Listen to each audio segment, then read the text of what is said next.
الحمد للہ نحمده ونصلي على رسوله الكريم اما بعد ومن لم يحكم بما انزل الله فاولئك هم الكافرون۔ السلام علیکم ورحمۃ اللہ۔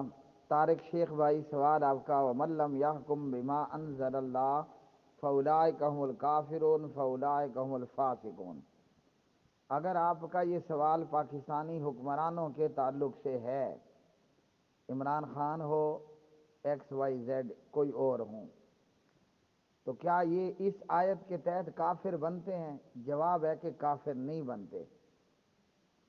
نہ عمران خان کافر بنتا ہے، نہ زرداری کافر بنتا ہے، نہ نواز شریف شہباز شریف کافر بنتا ہے، نہ فضل الرحمان کافر بنتا ہے، نہ ساجد میر کافر بنتا ہے، نہ کوئی اور کافر بنتا ہے۔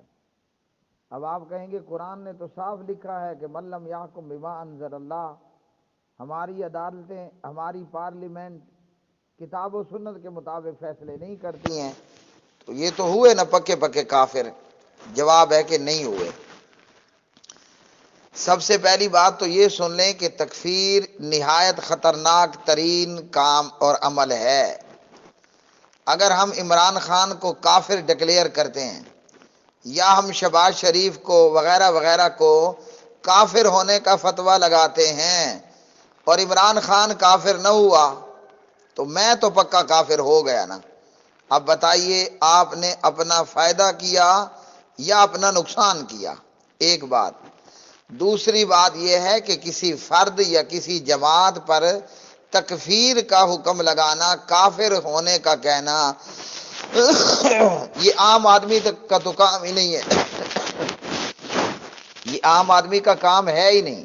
بھلے آپ کو سامنے موٹی موٹی قرآن کی آیت نظر آ رہی ہے کہ وَمَن لَّمْ يَحْكُم بِمَا أَنزَلَ اللَّهُ فَأُولَٰئِكَ هُمُ الْكَافِرُونَ فَأُولَٰئِكَ هُمُ الْفَاسِقُونَ۔ ٹھیک ہے جی۔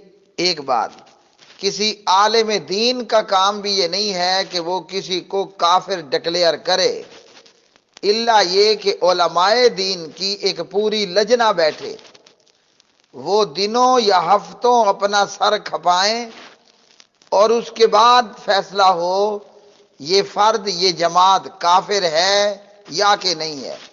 تو کیا معاملہ سامنے آیا؟ ہر ایرے غیرے کا یہ کام نہیں ہے کہ وہ منہ اٹھائے اور کہے کہ عمران خان کافر، شہباز شریف اور مریم اور نواز شریف کافر۔ کوئی اگر کرے گا تو کوئی اور ہلاک ہو نہ ہو، یہ خود ہلاک ہو گیا۔ اب آئیے قرآن کی آیت کو سمجھو۔ اور میں نے کہاں سے سمجھا؟ میں نے اپنے استاد محترم حضرت حافظ عبدالسلام بن محمد سے سمجھا، اس لیے جو سمجھا رہا ہوں یہ میرا کمال نہیں ہے، یہ اللہ سبحانہ و تعالیٰ کا فضل ہے اور اس کا کرم ہے۔ آیت کو میں نے سمجھا جناب شیخ الحدیث حضرت مولانا حافظ عبدالسلام بن محمد بھٹوی صاحب سے، حافظہ اللہ تعالی۔ تو من لم یحکم بما انزل اللہ فاولئک هم الکافرون، قرآن تو کہتا ہے کہ یہ لوگ پکے کافر ہیں۔ کیوں؟ کہ اللہ کی اتاری ہوئی شریعت کے ساتھ تو فیصلہ نہیں کرتے، تو کافر ہوئے نا۔ تو یاد رکھیے کہ من لم یحکم بما انزل اللہ کا دو مطلب ہیں۔ من لم یحکم بما انزل اللہ، وہ کہتا ہے میں اللہ کے قانون کو مانتا ہی نہیں ہوں۔ یہ کیا ہے قرآن پاک؟ پڑھے کرو۔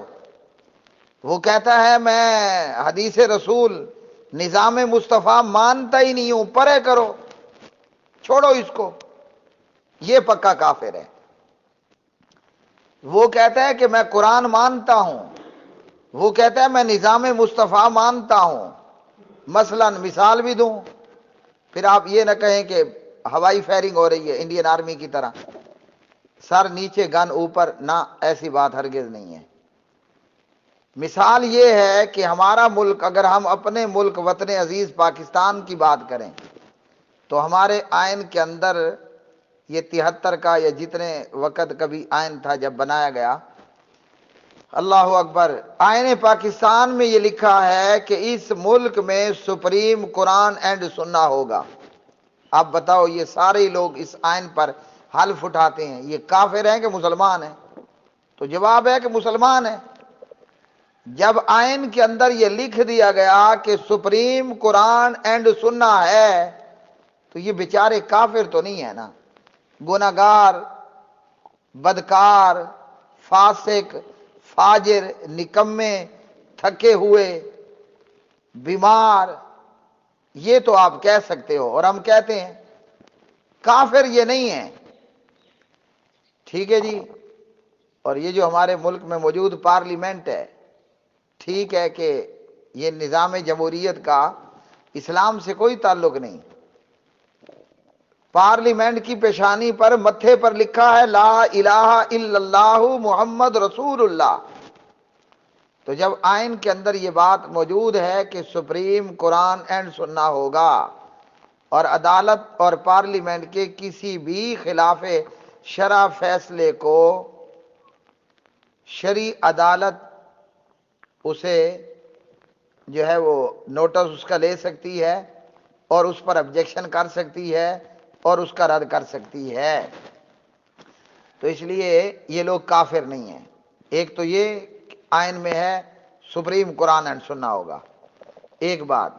دوسری بات یہ ہے کہ یہ جتنے بھی گناہگار ہیں، چاہے یہ اسلامی ٹچ دیتے ہوئے یہ بات کریں یا حقیقتاً یہ بات کریں، ہر ایک یہ مانتا ہے کہ ہم مسلمان ہیں اور ہمارے لائق ہے نظام مصطفیٰ کا کھڑا کرنا، شریعت کا کھڑا کرنا۔ اس لیے یہ بیچارے کمزور ہیں، یہ کہیں لاچار ہیں، کہیں مجبور ہیں، کہیں یہ چور ہیں، لیکن کافر نہیں ہیں۔ دنیا کی ہر برائی ان میں ہو سکتی ہے، دنیا کی ہر برائی ہمارے حکمرانوں میں ہو سکتی ہے، لیکن کافر نہیں ہیں۔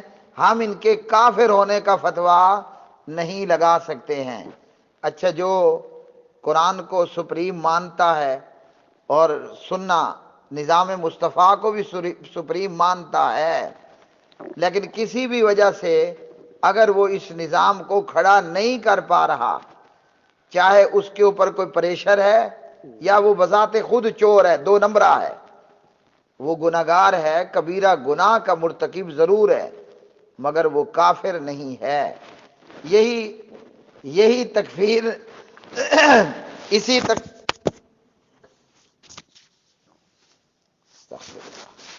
اسی تکفیر نے مصر کے اخوانیوں کو ہلاک کیا۔ اسی تکفیر نے مصر کے اخوانیوں کو ہلاک کیا۔ اسی تکفیر نے ابو بکر بغدادی داعش کے لوگوں کو ہلاک کیا۔ یہی تکفیر ہی تو تھی کہ وانا وزیرستان کے پہاڑوں کے اندر دہشت گردوں نے کلمہ پڑھنے والے ایف سی اور فوجی نوجوانوں کی گردنوں کو کاٹا اور ان کے سروں سے فٹ بال کھیلی۔ یہ تکفیر تھی، اور یہی تکفیر تھی جو خارجیوں کی ہلاکت کا باعث بنا۔ ہمارے پیارے نبی جناب محمد الرسول اللہ صلی اللہ علیہ وسلم نے کیا فرمایا؟ الخوارج من کلاب النار، خارجی جہنم کے کتے ہیں۔ دنیا کا کتا کاٹ لے، ٹائم پر ویکسین نہ لگاؤ تو پھر مریض کو بھی ہلاک کرنا پڑتا ہے کہ وہ مریض بھی بولا ہو کر جس کو بھی کاٹ لے، ڈاکٹر کو کاٹ لے، نرس کو کاٹ لے، وہ بھی پاگل ہو جائے گا۔ یہ دنیا کا کتا ہے۔ برتن میں منہ ڈال دے تو برتن 7 مرتبہ دھو لو۔ تو جو تکفیری کتا ہوگا، خارجی ہوگا، وہ کتنا زہریلا ہوگا۔ داعش کا زہریلا پن اور ٹی ٹی پی کا زہریلا پن ہم سب پاکستانیوں نے اپنی آنکھوں سے دیکھ رکھا ہے نا۔ تو پیارے نبی صلی اللہ علیہ وسلم نے فرمایا الخوارج من کلاب النار، خارجی جہنم کے کتے ہیں، الا یہ کہ کوئی شخص کھلم کھلا اعلانیہ کفر کرے، مرزا غلام قادیانی لانتی کی طرح۔ جب تک بلی تھیلے میں ہے ہم بلی کو کچھ نہیں کہیں گے، جب بلی تھیلے سے باہر آئے گی تو پھر بات بنے گی، اس لیے تھیلے میں ہے تو تھیلے والی بلی کو کچھ نہیں کہنا۔ اسلام کا لبادہ، اسلام کا خول اوپر ہے، ہم تکفیر نہیں کریں گے۔ ہاں کوئی بھی ایکس وائی زیڈ وہ مرزا غلام احمد قادیانی کی طرح بک بک کرنے کھڑا ہو گیا تو ایک جان نہیں کروڑ جان محمد الرسول اللہ صلی اللہ علیہ وسلم کے نظام پر اور آپ کی ختم نبوت پر قربان ہو آفرین ہو، کہیں گے اعلانیہ کہ یہ بے ایمان ہے، یہ مرتد ہے اور یہ کافر ہے۔ تو خارجیوں کا کیا جرم تھا؟ انہوں نے نعوذ باللہ ثم نعوذ باللہ ان لعنتیوں نے امام علی علیہ السلام پر بھی کافر ہونے کا فتویٰ لگا دیا۔ یہ آج کے حکمران تو حضرت علی کی تھوک کو بھی نہ پہنچے، انہوں نے اتنے جلیل القدر صحابہ پر کافر ہونے کا فتویٰ لگایا۔ صرف اتنا نہیں کیا، ان کی جان بھی لی۔ امام مولا علی علیہ السلام نماز فجر کے لیے آتے ہیں، خارجی نے چھپ کر حضرت علی کے پیٹ میں چھرا گھونپ دیا۔ ہاں جی، تو آج بھی یہی ہو رہا ہے، پہلے ہم کافر کہتے ہیں، کافر ہونے کے بعد ان کی جان کے درپے ہو کر حملہ آور ہو جاتے ہیں، چاہے مسالک میں کسی کو کافر کہیں یا حکمرانوں میں سے کسی کو کافر بولیں۔ اللہ تعالی ہمیں ایمان کی اور صحت کی سلامتی عطا فرمائے۔